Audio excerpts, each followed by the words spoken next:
Nah, oke. Selamat sore teman-teman semua. Sore ini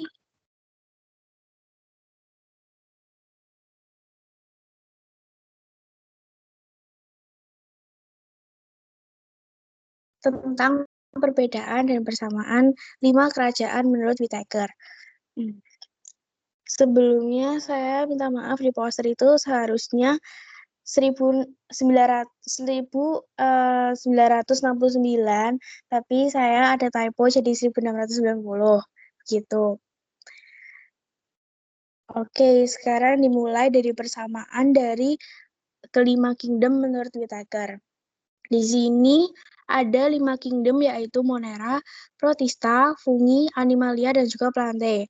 Di sini mereka memiliki persamaan, yaitu semuanya mengalami perkembangbiakan. Kemudian semua kingdom memiliki spesies semua kingdom memiliki spesies yang berukuran mikroskopis. Kemudian mereka membutuhkan makanan dan semua kingdom pastinya juga bersel. Kalau untuk perbedaannya, di sini untuk Kingdom Monera dan Protista, struktur selnya uniseluler, sedangkan untuk fungi, animalia, dan juga plante, mereka memiliki struktur sel multiseluler, di mana uniseluler itu merupakan makhluk hidup yang memiliki satu sel saja, sedangkan untuk multiseluler memiliki lebih dari 2 sel.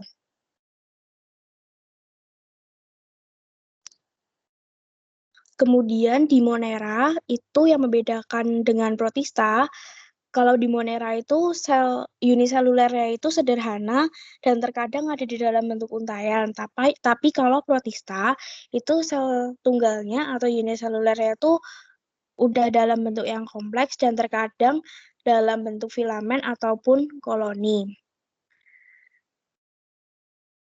Kemudian untuk dinding sel, pada Monera, Protista, Fungi, dan juga Plante, mereka sama-sama memiliki dinding sel, sedangkan pada Animalia tidak memiliki dinding sel. Kemudian untuk membran inti sel, untuk Protista, Fungi, Animalia, dan Plante, mereka memiliki membran inti sel, sedangkan Monera belum memiliki membran inti sel. Kemudian perkembangbiakan. Perkembangbiakan dari Protista, Fungi, dan Plante itu mirip dan bahkan sama, yaitu seksual dan secara seksual, sedangkan Animalia seksual. Di sini yang membedakan adalah Monera. Monera itu aseksual dan juga motil. Untuk cara memperoleh makanan, pada Monera itu menyerap makanan dari inangnya dan juga sebagian bisa berfotosintesis. Kalau untuk Protista itu mereka menyerap makanan dan juga sebagian berfotosintesis, mirip dengan Monera. Kalau fungi itu dia heterotrof, sama dengan animalia, yaitu dengan cara menyerap makanan. Kalau fungi menyerap makanan, tapi kalau animalia dia memperoleh makanan dari luar, seperti itu. Kemudian kalau plante itu autotrof. Autotrof itu ya seperti kita tahu kalau tumbuhan mereka bisa melakukan fotosintesis.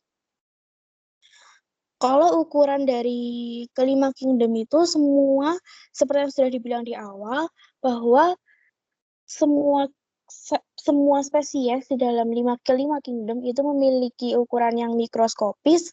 Kemudian dia juga ada yang makroskopis, tapi hanya pada Protista dan fungi saja.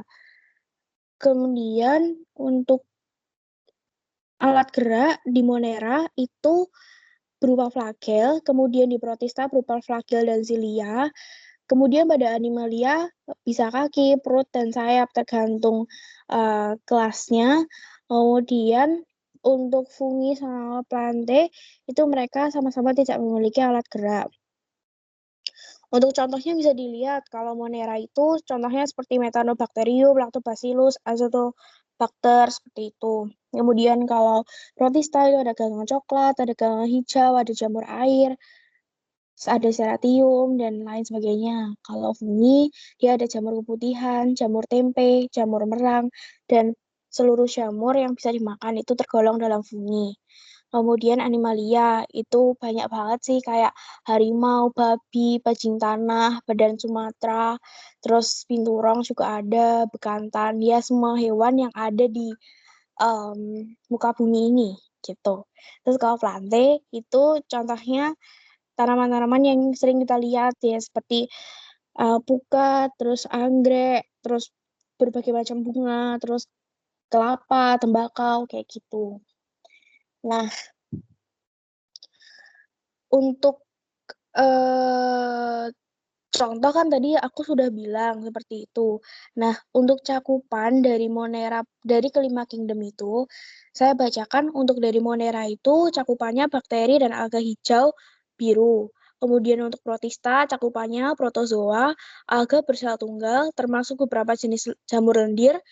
Kemudian untuk fungi cakupannya kapang dan jamur. Untuk plante, lumut, paku-pakuan, tumbuhan berbunga ataupun berbiji. Untuk animalia, cakupannya seluruh kelompok hewan mulai dari porifera hingga mamalia. Itu untuk perbedaan dan persamaan dari 5 kerajaan menurut Whittaker.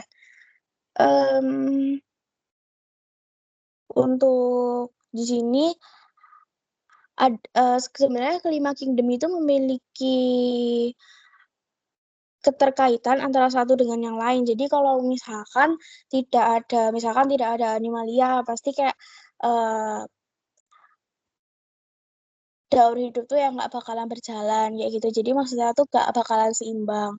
Nah, jadi dari situ kita bisa tahu kan kalau misalkan salah satu dari kingdom itu hilang atau nggak ada, pasti kehidupan tuh jadi tidak seimbang.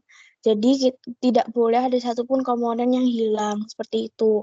Maka di sini sebagai manusia kita harus bisa menjaga keutuhan makhluk hidup dan juga melestarikan makhluk hidup mulai dari animalia, plante, fungi, dan lain sebagainya. Seperti itu. Sekian untuk presentasi dari saya sore ini.